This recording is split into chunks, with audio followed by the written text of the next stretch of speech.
Whitney and Young challenged the Boy Scouts of America to be more inclusive and to reach populations that are underserved.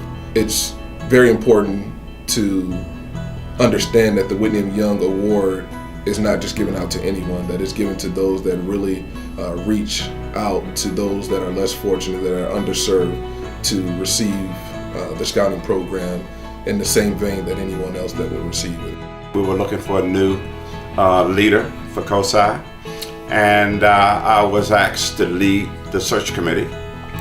And it was a very vigorous search committee. We had a national search firm. We brought in and worked with a group of community people to help identify candidates and interview and et cetera. Very professional process.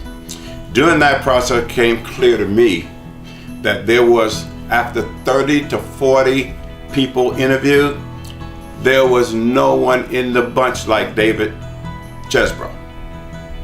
And I went to Carl Court, who was our chairman of the board, and said, Carl, there is no second to David. We have to have this guy. From the beginning, when I first met David, he talked about his interest in the museum community relationships, and that's very important to me. I think museums are a place for everyone, that everyone should have an opportunity to come and experience all that we have to offer, and that payment should not be a barrier to that. Kids learning math and enjoying math when it's fun before they get intimidated. And that's what's important to me for David, understanding that and including these inner city kids that would otherwise grow up never having the opportunity to know how well they could embrace math and go on to have good futures and good careers. Diversity and inclusion is one of the values of COSI.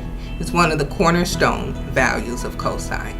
And we've decided as a team, as a COSI team, to integrate it into our operations. It's not a standalone activity, and it doesn't have a separate strategic plan. It's part of our strategic plan. It's who we are and how we operate. And on behalf of the staff, we appreciate that David leads us in that effort. If you don't pay particular attention and try to make a difference in those communities instead of just blaming them or leaving them left aside, it doesn't happen. You have to pay particular attention and try to get the larger community to support it, and if not, the black community itself need to be in there supporting and helping these young kids get a lease on life.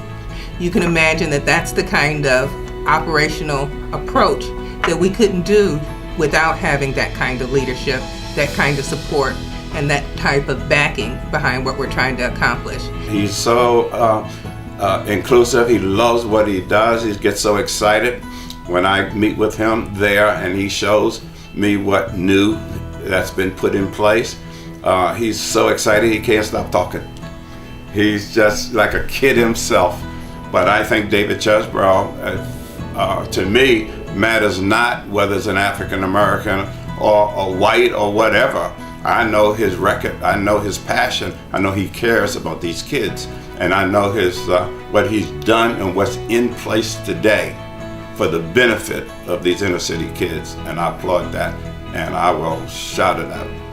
Congratulations, David, and thank you so much for all you do in support of our organization.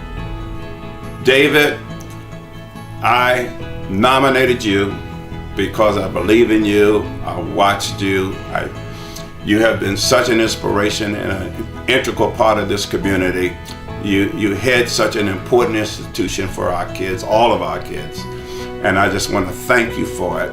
I am so glad that I was involved in the process to make sure you came here and didn't go elsewhere, because you have contributed so much to this community, and I can't thank you enough. This community can't thank you enough.